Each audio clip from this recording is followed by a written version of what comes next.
Wali twase edu Friday and passe dia ele sunsum entasema emonhwam na ese nyamiasem ene de bro na nyamedifo ewentem na nyamedifo ekasafa dae so ho migidi pi se otuo no osun dae ana onso dae egumu ahodosen na dae so mpo no what is say asofo ni because mitimi ko we dae nyamedifo be churches anyomani nyinam amia hu se ene kure se sofo bitimi ko obi dae mu ana na daesumpo egumu ahodosen nyamedifo be me yahu sa anwoma we nyina nyabre eta o TV no ho na me nko nyamedifo nchen na me ne nhye enkomo twetwe na ase na me gidi se ansa ne yenwie no obeye nhira ma me nko nyamedifo nchen na me ne nhye enkomo twetwe na ase nyamedifo mo akwa apume question die edoso ba pese me bon tofa pese daesun ewo ho impo ewo ha ekwan ben so na daesun eba nipa so ana nipa so dae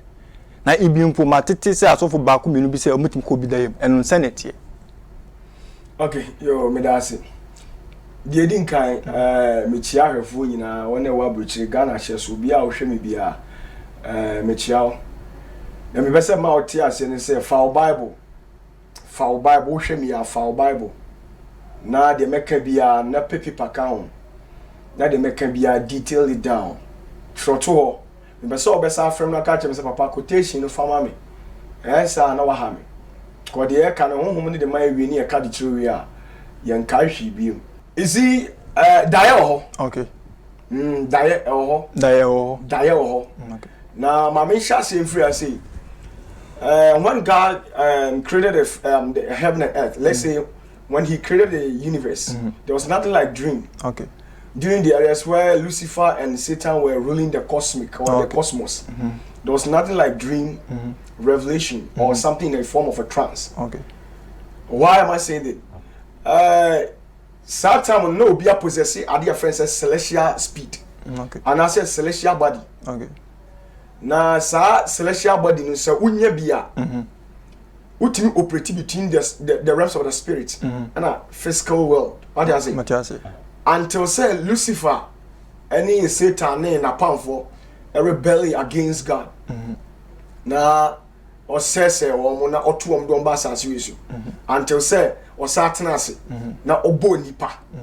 Now when he firstly created Adam and Eve, there was nothing like dream. Okay.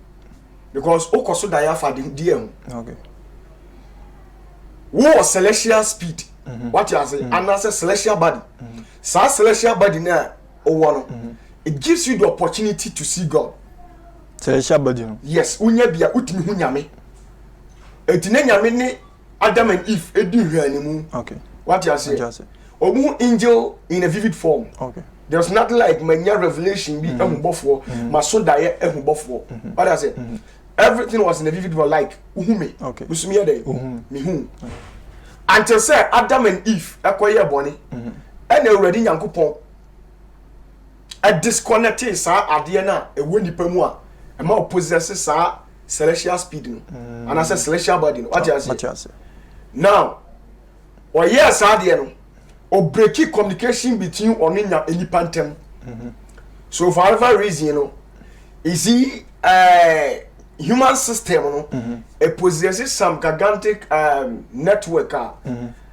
Who now shall me cry? If you want to discover some certain things, what does it? You lay things in our system in appropriate way. Channels, organelles, cells. What you say? When you pass system, ni one. The nyame person within the pass system ni ye biya. Otimide. What you say? Now, obo ni period. O my idea bi aye neurons, aye nipa ya adwene. Na adwene no o chemu mako yensa.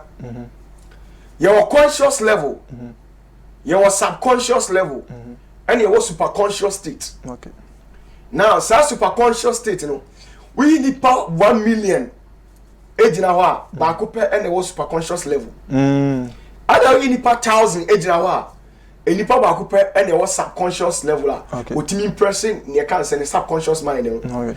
Over 199.9 people or more reasi operate with their conscious mind. What you say? Okay. Now, obo sa adwene what this anyoma we miensa like akoto let's say PC. Na air core i3. 3 processors and this is what you say.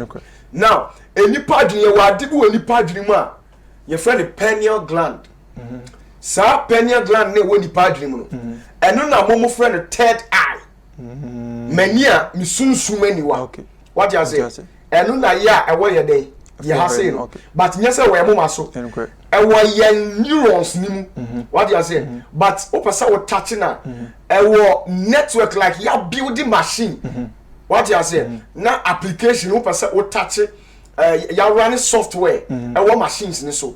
Na application ewo ho. What you say? So opesa wo operate sa machine and as a software na you will logo aya build it that one ma this all click let's say opesa all the VLC player e bonum what you say it is our pineal gland no ne icon no eno wo ha what you say now sa o pineal gland e possess ade be a friend say psychic abilities what you say you can say psychic abilities I'll come back to that I'll explain stuff okay ya wo ade bi wo nipa mu a when the page my friend alpha wave sa alpha wave no and also possess ade be a friend say psychic abilities what you say and you what ade be a yen tutuo na sa tutuo no serve as a gateway between spirit realm and a physical realm what you say na sa entutuo your friend say ectoplasm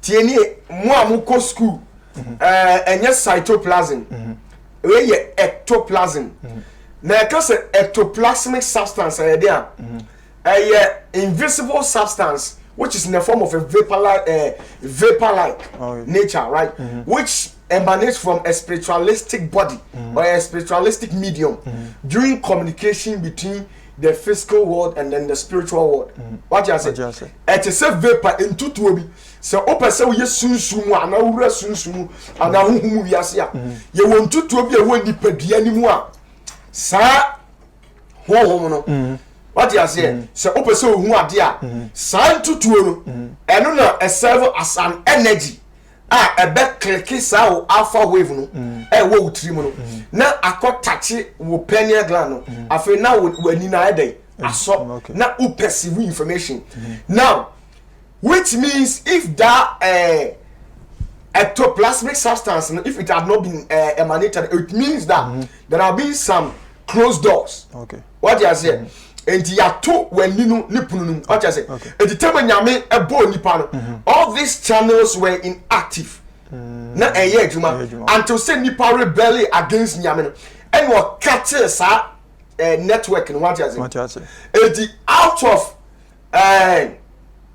a nipa out of 24 hours no onyame bie sa usunsum gate ni ma 3 hours how the be hwe sunsum no hu de eba what you say now realize the situation whereby sa a nipa system we so no it is built up with enyoma 3 what you say ye wo okra honhom and nipadua Nemni for bibo ohun person nyanto basie na o cheche mu yepa say your kra en pedua person o cheche mpa no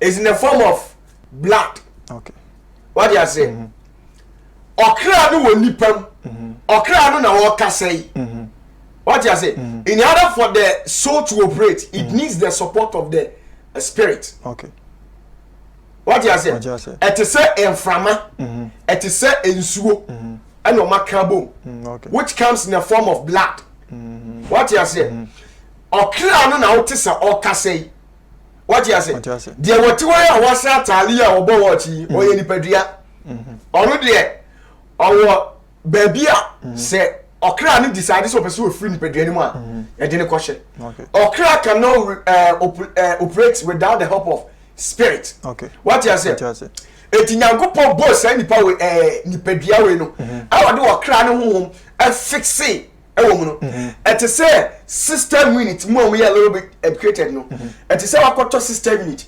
without RAM processor entimi enya adwuma ma ne yeye Okay.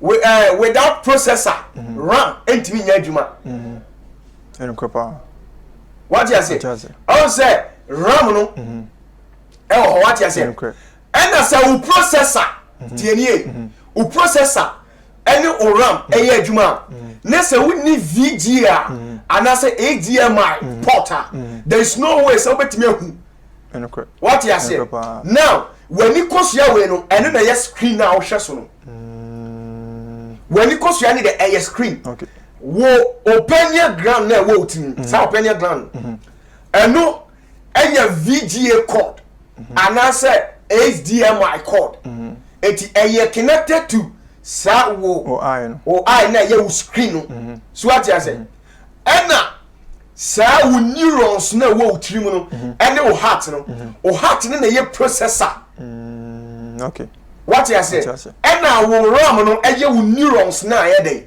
e wo mu no okay what you say it wo organelles ene wo cells na wo mu no eye hard disk no wo ne some cables bi aba find wo system unit ni mu no what you say the mitri what you say very good eti tell nipa ye abone no nyame kate sa cord na eye connected to sa invisible ectoplasmic substance no or cutting between and alpha wave.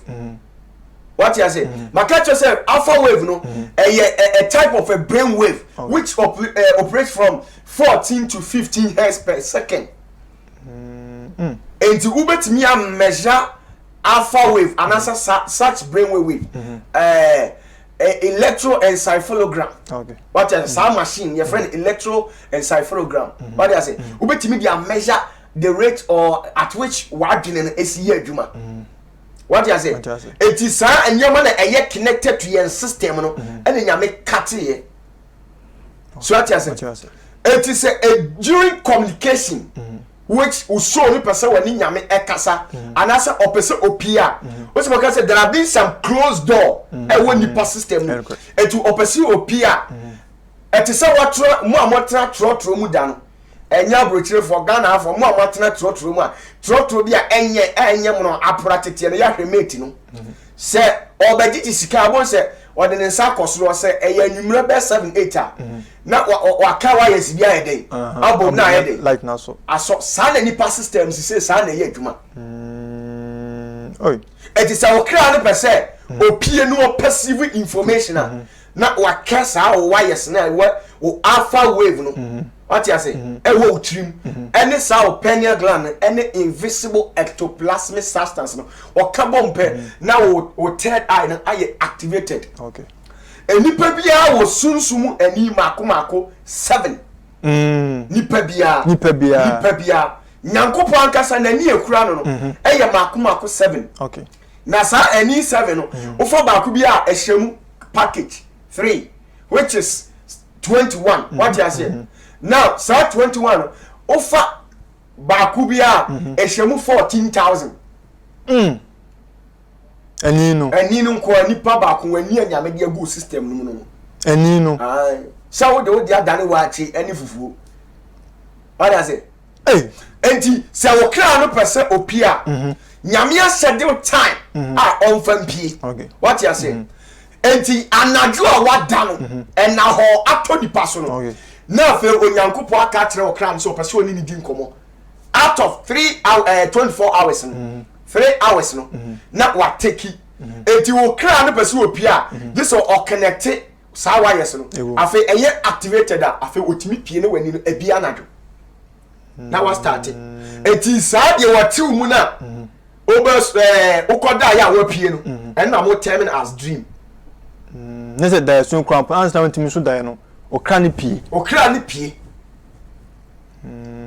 so what you say enti wo behu na wo number bi na wo ne nam se da ya so de bebe wona nim da ya also da ya out as what you say very good enti ena ho atoni paso no eno na ye sheda na okra na ide wa pie because over 3 hours to operate during that night so what you say afenu wa pie afei na perceive information ade a ha okra no eno emo na okra no kohwehwe so what you say now yawo da ye su ni mu no ya okra na pie no ye wo three groups ye o da ye mu 3 groups ye wo human activities ye ye program ye conscious mind no de ma me kasa e kom de mi kodidi ni sa we no ye wo ni ye bia ye ya edura na do a ye ntimi and discipline ye so no enti de ye no na ye san de koda yim enti opia na do a na oko perceive information oko continue what you were thinking when you hadn't gone in a dream state. What you say? Sa ade na we bi ni say obi timi epe oba but ebia won se ne pe ana wa se ne pe na what de sa oba no adwendwen sa no de akoda nti obeso da na oba no ebi one ne da ana say won ne ahie di nkomo eno human there activities. Wow. What you say? Human activities are would you add akoda yem another form of dream nipa ede enya ni crew timi ya nade ni yiri timi ya nade na ode ayeden ekọ adwendwenim na ode akoda yem otimi dwene na aseba ma ho na ode akoda adwendwenim. What do you say? And human activities. Nyamli for me say human activities no it manifest life. Say bia okopo baby na bia odi akọ adwendwum na osunda ye na bia da yem na bia open wate asia it manifest life. There be eno dey yankwase asem. Okay. And yankwase asem. Okay. Enya adwuma da human activity. Dia wo dwene no eno na want me program ma catch say nipa dwene amiensa want me impress on the conscious mind ama subconscious mind no I impress upon it. Okay. Eno ntino the own and so on na record am eno no it has nothing to do with the realms of the spirit. Okay. Human activities. Okay. And you what group 1 another one biso your friend satanic dreams. Eno ofie abaifo en sasabonsem e wo ofie Lucifer ni Satan opese wone okira ni di agro anajo wada na ho na awia wada no na wode phone afre okira no na okira na pie it is okira ni pie oni no option than to subvert under the voice of Lucifer. He or she have no option. He or she needs to respond to the call of that spirit entity our friend no. Etia no obeso daye na sunsumu kusie anase akrantie kraman wowo adwagu no so. Saa wo na wadwagu no so. Eye ni fie baibu nsam bi bayetumi busum tumi kraman ne busum tumi bi. Ana wa bie wani. What you say? What activating with third eyes no upie. What you say? And you upie no ono na frɛ unti awasa ushia ni straight. Ubeso da e wa se bi unia bema bi obi ni wo ku odayem no ase an robbers atio na ya toto person eno eye sunsumu abaifo abosom ani ntumidie bone omo na frɛ wa ye toto bottom ya yi sunsumu sika eno no eba into reality eno no omo di sunsum asesabo ena ato abrabo sisika enyina bottom da eno ye bonsam daye emfire uradi nyankopon omo na programming and ya activate wo invisible ectoplasmic substance with pineal gland and wo alpha wave no zanya ma frɛ no. Okay. What you say? Ono na frɛ into wasa respond. What you say? Very good. Entia no now na matechem una munsuom udware nsuo otia brochire na wohwame obeso daide bia na oba ukrom obewu na susum poni bi oba bi peso na obeda saa oba no ye baifuo na ofre okra se opese wo na oda na obre wase. What you say? Enti ofre wo okra no ebe responding okra no responding. Okay. Enti wo se opie ye na sa ni pan ho no go straight. So what you say? Enti no oko perceive information Okay. It is if you happens to be say who possesses psychic abilities you can say psychic abilities obi who possesses psychic abilities is somebody who possesses ESP. You sunsumu ade be a friend ESP. But me a check it. Extrasensory perception. Okay. You can say obi possesses extrasensory ability honestly you obi o possesses ade a friend say precognition, clairvoyance, psychokinesis, telepathy. What you are saying? Anything which is susceptible to paranormal. You can say clairvoyance, as you say, somebody who has power to see the future. Obia will be who the eba, who clairvoyance power. Okay. You know what you are saying? Very good. Enti eno another group of dreamer ebinumu enya. Okay. Any what they divinely they free Awurade Nyankopon nsem. Okay. Awurade Nyankopon nsem de no twede no fight no sunsum boni bi ne obeda. Okay. Eno Awurade Nyankopon bie wani na wakɔkyerɛ wo baby. Okay. Most of times ya ne wo enkrofobia se uko ankle enkankamu ya from say ek masters no omo ye sunsumu empayinfo omo no you see like there is secret ni na say sao alpha wave no any invisible ectoplasmic substance no any pineal gland ne wo tirim no samo enkrofo no yentimi embie maw abra date bi enhwe so maw eti se wasi ufie na watu epunum upie na go out na ba obi na be bie gate ama no which means security na sa securities no ana ye from mo se ukọ kankamu a ye from ek masters enti ye wo ek master bi wo enkankamu ti se laichi fubikwas kitadaki any others what you say eno ye enkankafo som. Okay. What you say? And now when you be more enkankafo person che say ek ejroma Holy Spirit. Ek no. Asiye no. Okay. Ba yen Christosumu no ye Holy Spirit no ono ani Holy Spirit no. Eti before say u be bie no u pie no. Say Holy Spirit and be bie sa with security gate na ma wona say okra ni pia ono na ye ek master at the moment o control so because u bia bonten a mo psychic ability is very higher and operating beyond 14 no mo san crofo no mo electric energy na wo mutiri mo no o possess ade friend say etheric force sa etheric force no mo san crofo no o pie na say ya bow to ade be tene to na bo ampa tangofo no to bitim that me sunda ye ni abom tu ade sin ho o timi so da ni ya bo ade be tene ya bo ampa na ho abia what you say mo possess higher psychic energy. Okay.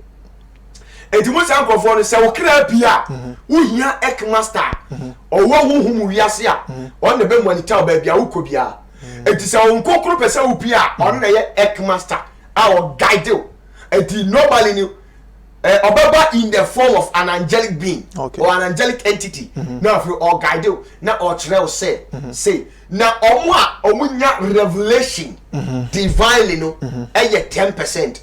Omo Satan ebie o mani no 65%. Ana omo akono wakoto panu bi eni ade no odi panu no kop dayem na na dua ni dada bi eni o ma daye ni basa wo huna no omo see 25%, which sum up to 100%. Eni a group o and ya wo daye no ya chichem mienu daye so e wo group can say types. Okay. Ya what your friend normal dream. Okay. So we kwa da na ho ada sabo nsam na be frɛ ana nyame na be frɛ ana ohusu e na be mu ohu e dia wo ba ku bi a your friend say lucid. Okay. So lucid dream no and not just like that and you just so you be a who possess higher extrasensory perception or energy and answer o clairvoyance level ɛyɛ very high na ɛno no answer na wobɛtumi anya lucid dream no wobɛtumi acheck internet saa lucid dream no ɛno na wo na wotumi decide ɛwɔ daeɛ no mu sɛ say enti wo no okra ne bepie wobɔ nsa na wankasa okra na pie na wasa ahwɛ wo ho na nhuhu ɛwɔ daeɛ no mu sɛ wo so daeɛ daeɛ na wo so no wo sa huhu sɛ ɛwɔ daeɛ no mu sɛ wo da hɔ a wo sa yɛ de so daeɛ ɛno yɛ frɛ no lucid dream na ɛno no yɛwɔ nkurɔfoɔ bi ɛwɔ under lucid dream a ɔmo yɛ somnambulist you're from somnambulist. Okay. Sa somnambulist for 2006 and I'm sure nipa bi o yesa. Okay. One nam say wada but no one nam physically and nipa duane nam wada no so one nam. Yeah, or yes somnambulist. Obi what you say? Nipa duane e da dem. Dabi. One nam no wada so one nam.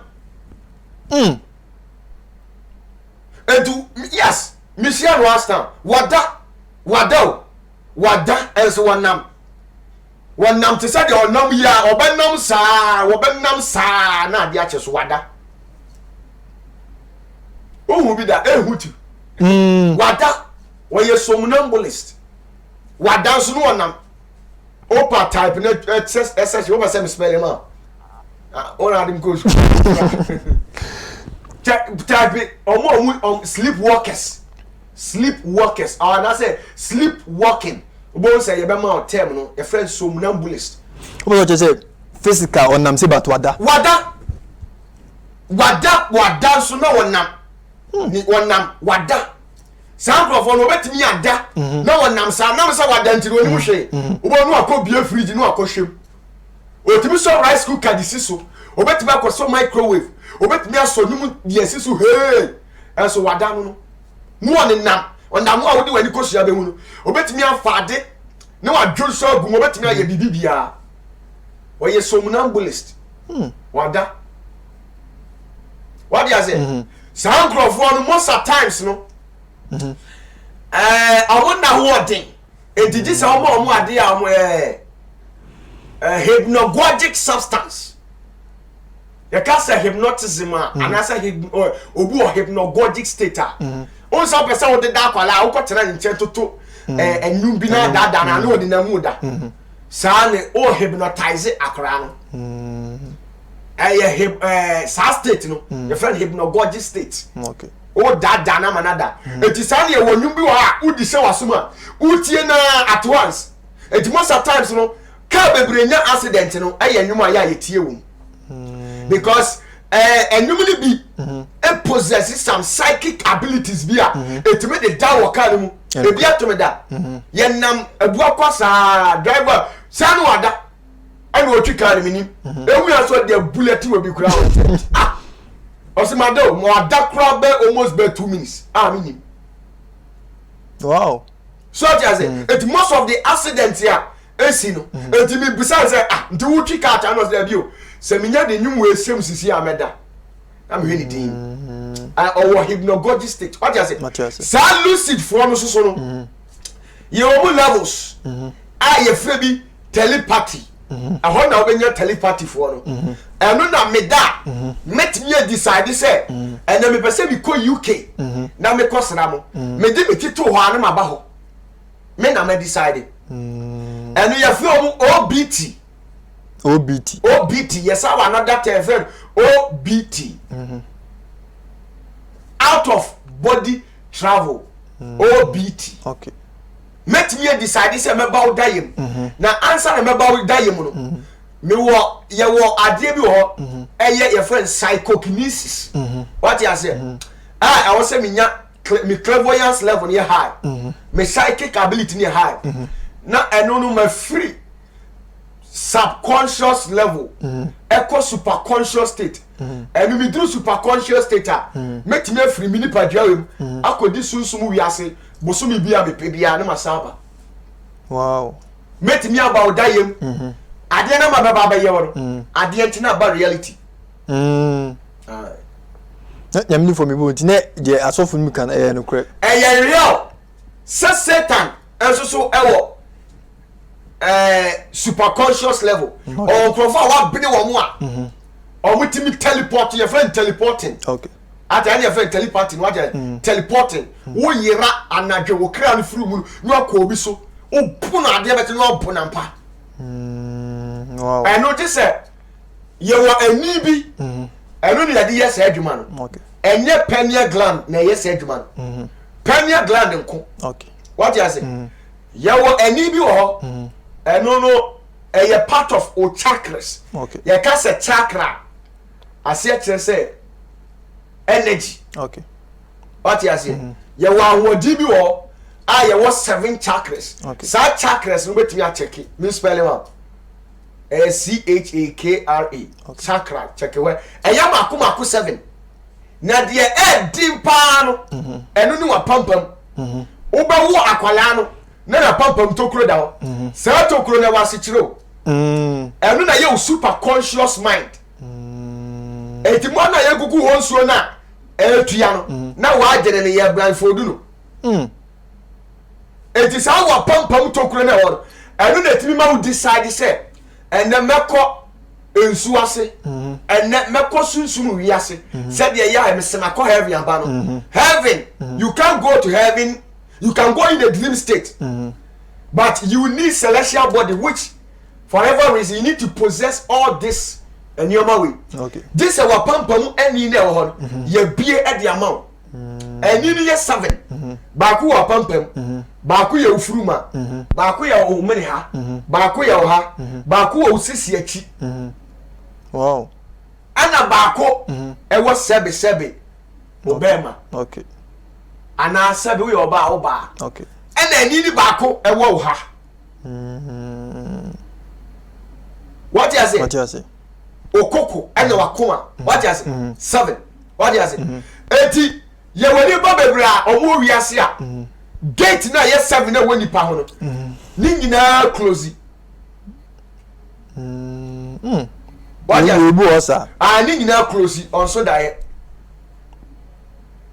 ni nyina ne se sa ko fro mo da omo so dae no woni mabu akusi wani ka ne bro fu ye den rat ana mouse ye kura rat okay onu edwa na dwa na opie wa ya na dwoboa kusie mpie wia entina mpanfo bu baby se kusie pie wia na chese asemato ana asem na esi odi ase wo hwe kusie podua na ano no eno na dwa na dwa opeja roli ni sei na odi abeto ne ko ho eno na solite na wahunu ade anadwo ba nani we no ehu ade anadwo emua na omu dantia na dwini nyina no omu wa third eye cockroach or what third eye and once na oni third eye enti dwa na dwa once na kope baby ada entati akope baby ada kakapa pe baby ada ko oni susumani o de be nantia na dwo okay ba mo na wo susumani no omu nantia na dwo wow what you say enti se wo ye sofo ana wo ye obi na wo so daya ana wo so daya basabasa ofi abaifo eni susum tumidi oboro so akabo na oma chikusie na oma chani podua no na oma dia ye nkwaya ma wanom ye de ya ma susu sie nkwaya no enti ye otesa abo akusie uhu ade na yamni for me bo say obi a man of God mboni betimi a programme no amela sundai boni adentia Paul a man of God obaso da de bia na Satan wa no Satan be pull say Christ and munyam eno onye nyam nipa wow entina se opre wo mudie na nyame bene wudura achi na wo se ya hihye wo a wo use conscious mind me fa conscious mind nyahwe subconscious mind no o timi nya bia no na wo timi ye yie when nya subconscious mind da wo timi ye yie dintia subconscious mind na ni yedi programming conscious mind na aba out okay enti wo mo subconscious mind na enya adwuma no omo nsem omo kani na wotwe de ya na nioma mu ayede o ze de nioma nya kura o nioma ya tight pa ai the week we de nioma ya slow pa o omo subconscious mind ne nye okay but subconscious mind na won programming ye ntino sa sem na wo kan and then the subconscious mind no e dey ma conscious mind na na bam eti de bia wa bra bonye mi koto je de nya nze o enu an de beku enu aso de beku ampa wow o subconscious mind no ye dey nyeduma ultimi asosere ade se obi a wo den and e impress no na wo programming eti na gacha se metima reverse wa adwena ma na ye sa kwala okay wow ana metima ma wa adwena da utiri mu no ma biem ama na ye te say wanya be 500 million years okay because metimi atutu ashout te sesere ne abasa okay me was sa pam no okay ada se enti sa owo mo nso dan so ye de sa nkwan ne ma wo no a o so dan sa kusie nkwan no kusie ne nkwan anu chasa we kusie physical also da yo okay we de eye susuma baifo ye twa de podia nano no enu ti na busa bofuo bi a wo hwe me bofuo bi okum kusie bi a obewe a ohunu mu a eko kusie ni podia ne to no atwa twene so wo repe also da ye wow na bofuo na okun no wo atwa twene wo de ye de aye nkwa mu no be so da ye debi wow enu ti bible ka tie se hwe ne wan di baifo aduane enukwe o se hwe ne wan di obi o wan di bone de aduane edi sa ma me ye baifo papa ye baifo wunua bi ye baifo no onu aduane udi bia wa ma sunsumu kusie nkwan ano eti da wo nya den onso da ye soso a eye da ye fo wo wadi baifo aduane to ba so da ye na wo dwonso okwan ho na asa wo kro toilet na asa wo sie tutu asa wo kura bag ne yahwim asa wo ne mamusie ye da ye so basa uhu nani uhu nachi wanum kusie nkwan wow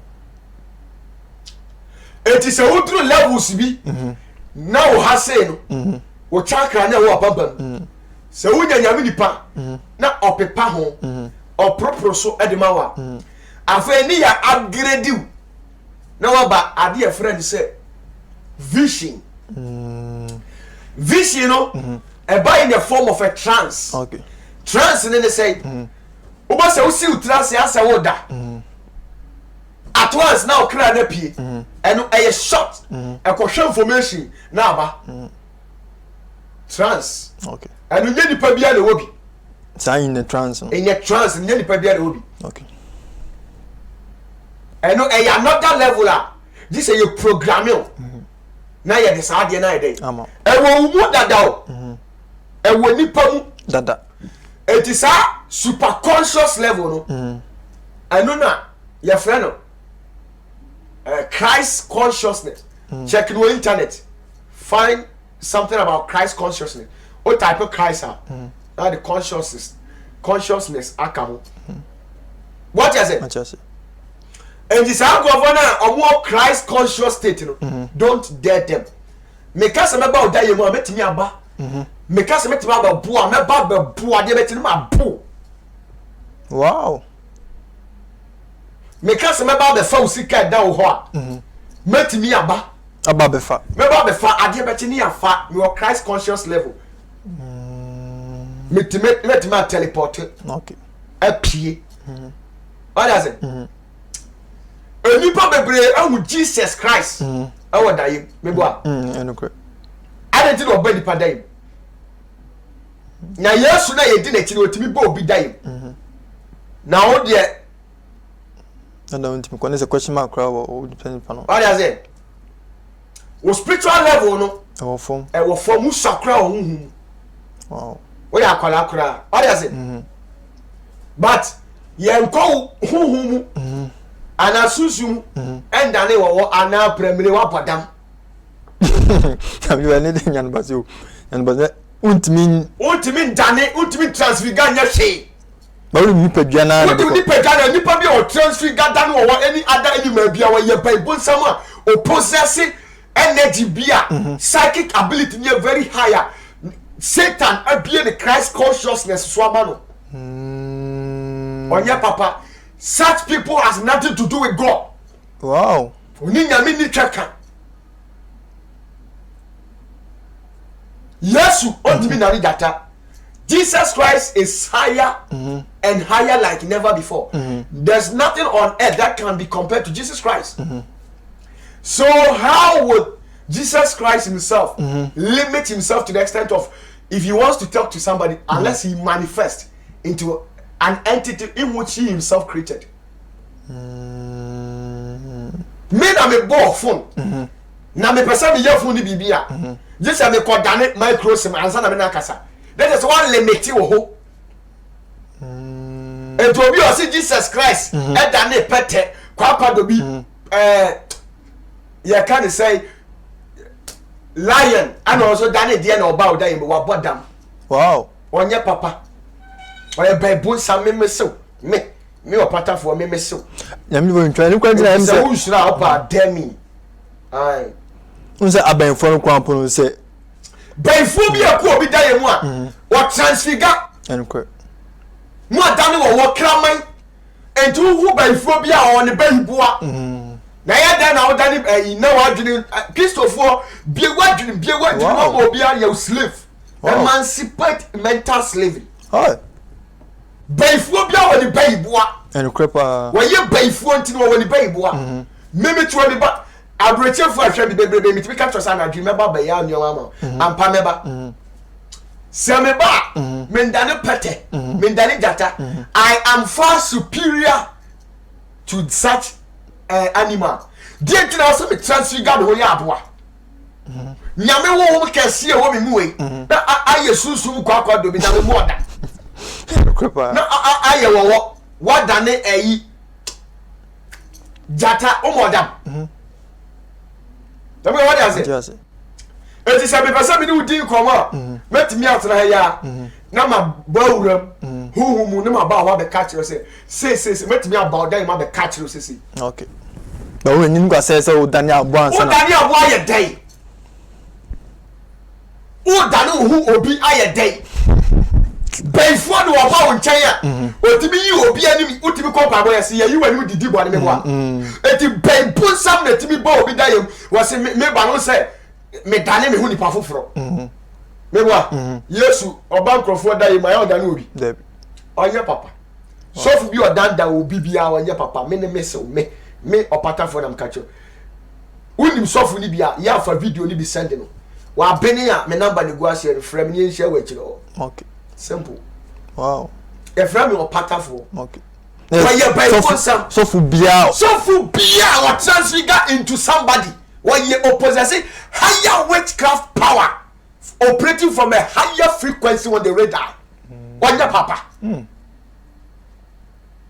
Who added to that for you be what now do or be any echo? Who any way? Okay. The way what you say. Na asofo so bia o mo se eduru sunsun wiase a o dane abofo nso sun ultimi dane bofo nipa bie ni wonu mu a obetimi adane bofo. Okay. But you betimi am angelic strength, celestial speed. Celestial speed ni enu na manya bi. Okay. It because am ba wa anadu a ni afi na me be faka me be twa plane me hwi ni ma ba. Okay. You travel on unconceivable speed. Okay. Enu ye nye bofo eye powers ne nyame dia ma wo ye bofo. Okay. O ye bofo ne ye wakoa wosom wo ye ruakwa. Enu ti ne nyankopon ambo no. Wonim the secret behind it a won sa we ye 5. Debi. Wona ye 5. Debi.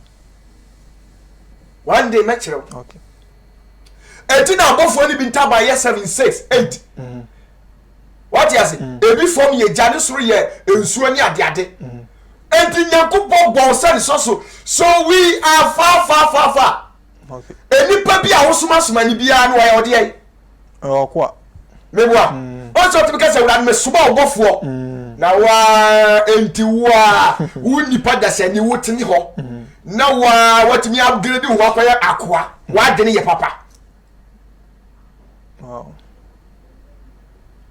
we ye nipa nyame ni ho a she say nyame fa kwatiti yesu de wantimi wo because na no wu ye so dey say senka yesu wu a ye enipa ne wo ho ye ne wo se ye ma abofo no command okay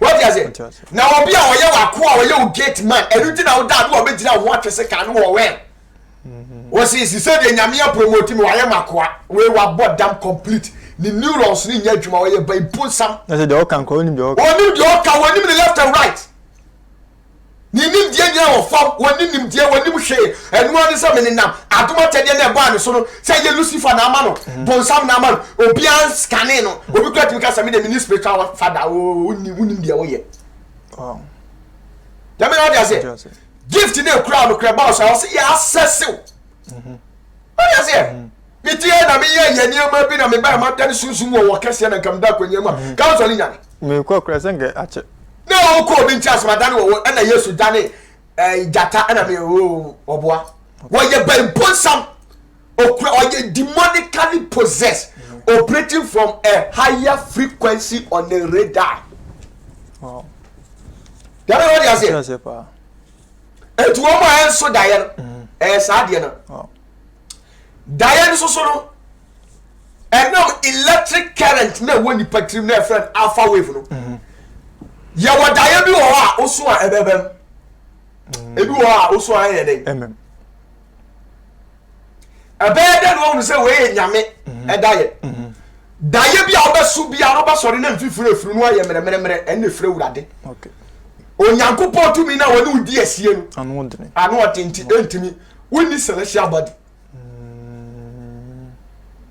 wow yama dia azie daye kwampo no unya wie kwampo na so be decide say we efewrade ko efewrade oi and cry asem daye be no aso ye frame opatafo ye nko hwehwe bible ni enti sa omo a ye group another group so a omo so daye pa na bam ena ye nkrofo ni bi so a ye frame muna suzuma baifo edi kusie podua no oma chechire na omde aye ban ebomuti kusie podua no kusie ni podua no ye omo edi ni podua na ye nkwan mo oma no anu ene wo omo a omo di ni podua na bo wonti san krofo na omde abo wonti no omo na mo neurons ne mo alpha wave no operate unnecessarily okay mo kra ni pie rough san krofo no Bible. Okay. When how dream comes. Squire die fast so me catch you say. O dan na ho. What do you say? Job 33 verse 15. Daemu. Anajo adihum. Na ho a eto nipa so mu. Nipa so na yemu. What do you say? What dan na ho no? You don't have any intention.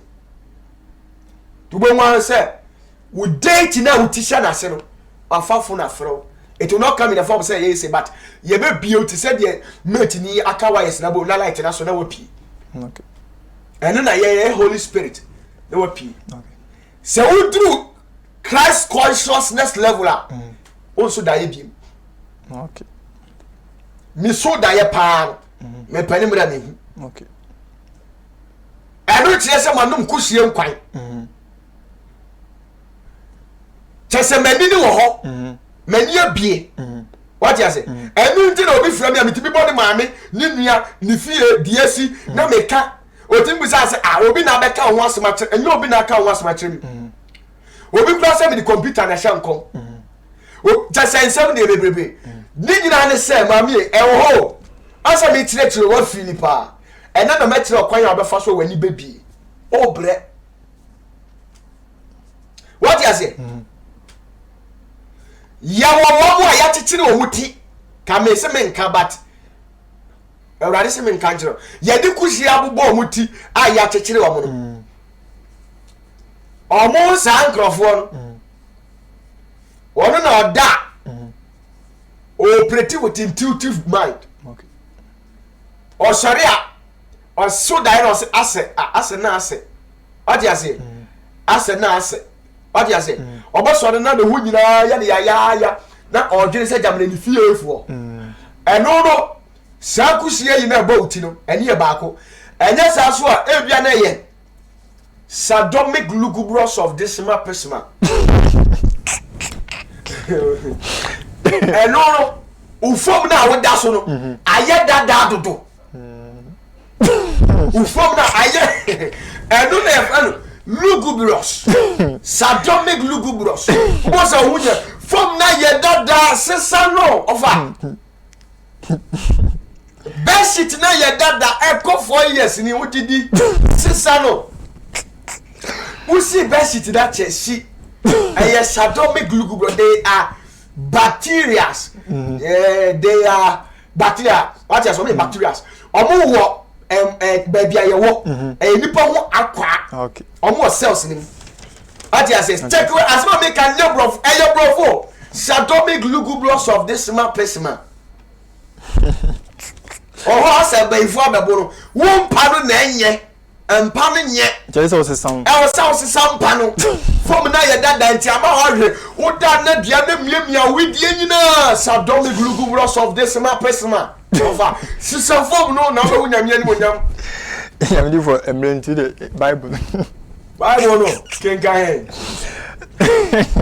Okay, guys, Numbers 12 says now say na oka say when you ready Nyankopon na kasa. okay muntie minsem say Ewurade difo bi muntie minsem say Ewurade difo bi wo mu a ade humu ani suade wuru that is vision na mema no hume mema ni hume daimu daye mu ye wadifo bi wo ha wo de hu ade ba wo de ye daye wo ye difo but wo ye spiritual apprentice usakura wo ya kwala wo de odi agrokura bo so betimi akum say daimu na me kasa be kire no ai e de wo de onya vision aro na omo ye trance wo ye say ya o si di trance so obompa ne na ni abi omo de ne ye higher wo du akiri patresi ade wo omo nyame no omo di hwani mu omo na possess celestial speed omo na ye can say omo omo Christ consciousness super conscious level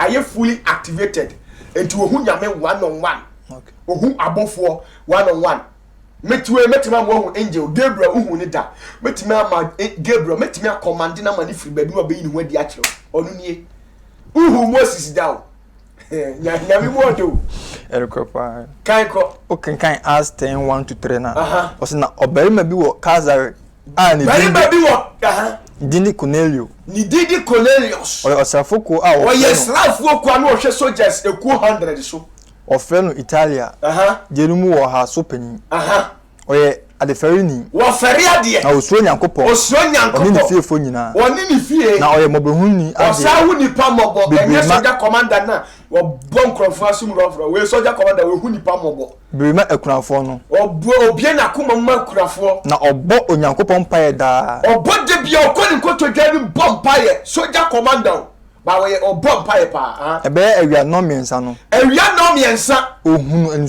anisuade hunu na pesa wo anisuade ni pefe se so what you say vision this is not dream dream dia obeda na ho vision dia asa wo da asa say what is any wo vision no eti no ye what trance okay trance no wona nim che vision no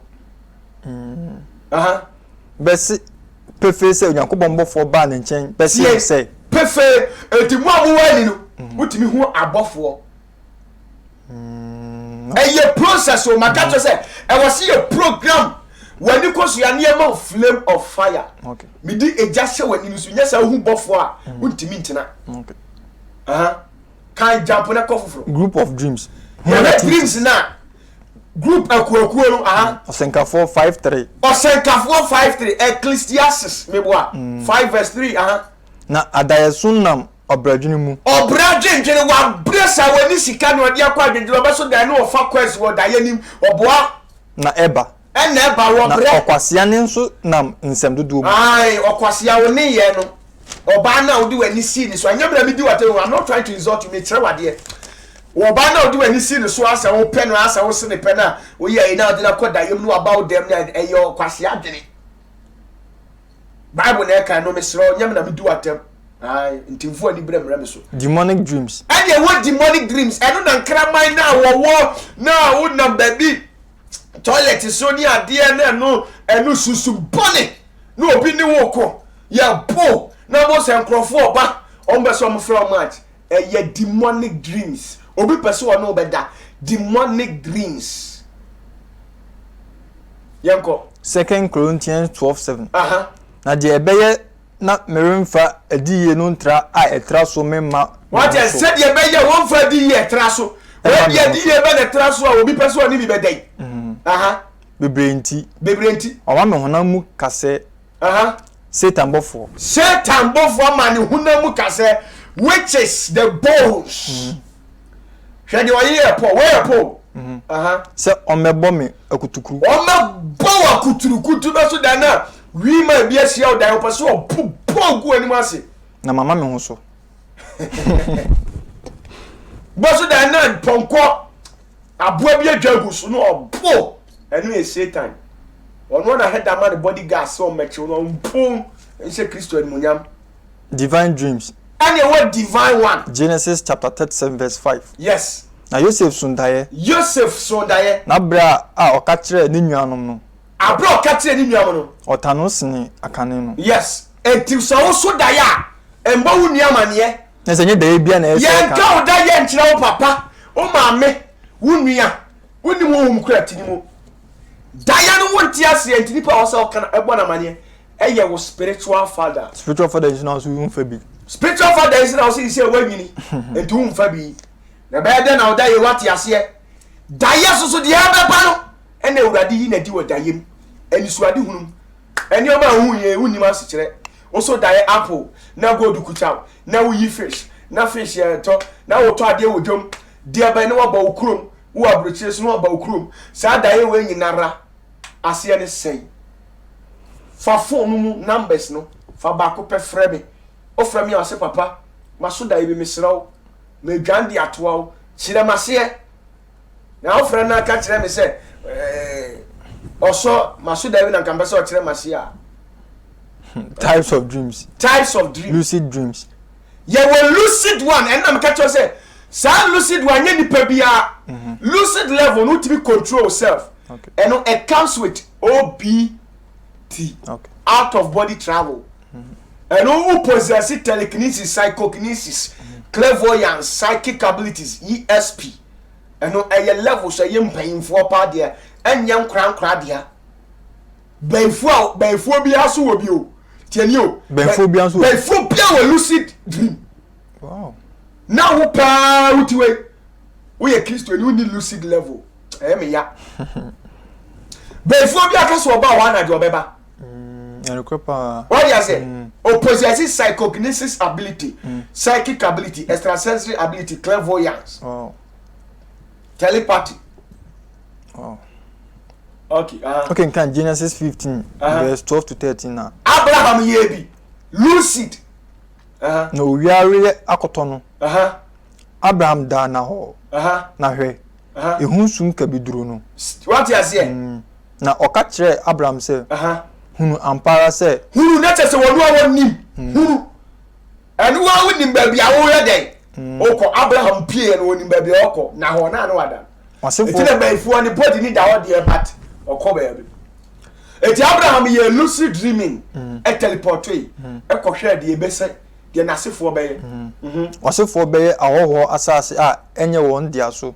ahoho bi ni Abraham de hye ma be pie Ghana ahoho asase Abraham ne hu ye twa so okay your normal dream ye one normal dream eno na ye sa dream what you say ena ye hwe obi tibi ko obi dayem enu kure o ma mu met me about dayem aba bo ade ntina aba life ba mesro obi dani obi o ye ba bonsa me de me dani obi abo so patafo na aba me se we sofo now so won ti asia fa proof ebra usuro so am number fa ba ko yin hie kire wo o frɛ me me frɛ me mɛba o ada me ntra fie ma won kan tra me sɛ mechanical o frɛ me mɛba Acts 16:9.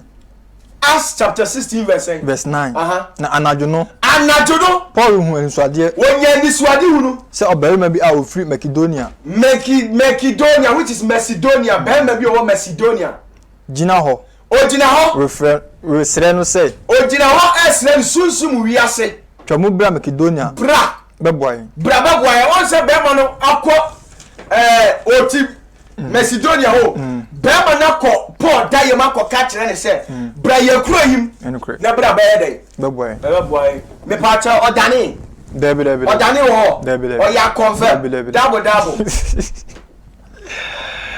etu obi a ɔdane double bi ɔyɛ bɛyɛ bonsam wɔ ba a wo de frɛ me sɔfo bia ni wo wiase ɔdane wɔ na wo badam nyamdi fo ebia na obi show ebia pese odu achi akwan ana ohu bi a opese ohu telephone number odofo me number no na good screen ani no fa ba ku pese abrochefo tienie ese yara peja so dan na si ho bomodi na bebo nyame adwuma ni bi fa number no ba ku pese die na betimi atodi abo nyame adwuma machines ye machines ye nkonya ye bibibia fa number ne ba ko pe ne frɛ me na ye ni nkomo eye 0540 770 896 0540 770 896 0206566 150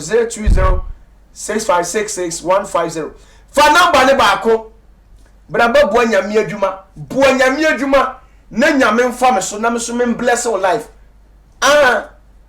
Proba bo nyame adwuma enche bia be yi programs aye crusade aye enche bia be yi bi di akyerew na wahwe bi say ya fa number ne ba kumi wo Kumasi Asante region Kumasi buokrom na napia enkrafo ni nyina mo de mo pa mo nsi tech na fa tech ka be si formal oduru formal sa wo so ope tafu formal asasem na mekayo ope buokrom na napia ka odi afa na napia kana so be si Texas last stop usi pe freeline mo free western side mo free obo asekwan so ba nyina no odi amomfa ka emesi ewo 4 miles tafo 4 miles tafo 4 miles tafo 4 miles tafo 4 miles udura so pe buokrom na napia ka buokrom na napia ka anasa wow de ka ena eba fatafo kwa no so saa diwani kire ehwa maduma no udura ehwa overseas a show life taxi rank all catch up say oko overseas Texas fa kwa no saa brana napia community school mo uduru wa abo say all right e kwa bi da ho fa any community school no emu ntwekura tienie ti asori o eye fellowship obi ati baby me ma so nko papa iko Pentecost ono wani ni fiefo nya Pentecost asefo e ma me ye dickness me ami mitiwe no ma asori ameko eti brane ba boa fellowship no say na obetimi di aboa Ghana hye so say open me spiritual father na me di kodu wa bra bono na me siesie ma na makawa sumsem a wonti bi da fa number ni mu ba ko pese ba ko pe ha ho storm you ba ko pe na ye edin opatafo asa odi ay no patafo asa e pa kura mfa sofo nsoso opatafo na frame na ye ni nkomo frame awon asem a me di bra wu mi ntum futuro mu wani ma explain kwan ya fa so ada ye bae ma mo ate ase daye na wo so no e na kire wa brabo Diana also and that's our bravo. The ever tono and no. The our darty bayano and no. Now for die so too. Why now can die children? Joseph can it yet wine. Niniano Okodim Kwasum Kodef Yas to a minimum. Aye. Now the father is Sudiabro. Nebuchadnezzar Daya was so ye. When you default down the lantern as ya. Casam told. 85 phone number ne baako na frɛ me opatafo frɛ me eyekuo brada beja ni bi bebom paye ni bi bra ye speakers wo Ghana na wo speakers obetimi aboa yenkonya fa number ne baako kwan beso ofa eyemia na ni bedi nkomo fa number ne baako ni nkomo bedi nka dia ma wo ye frɛ me opatafo makraw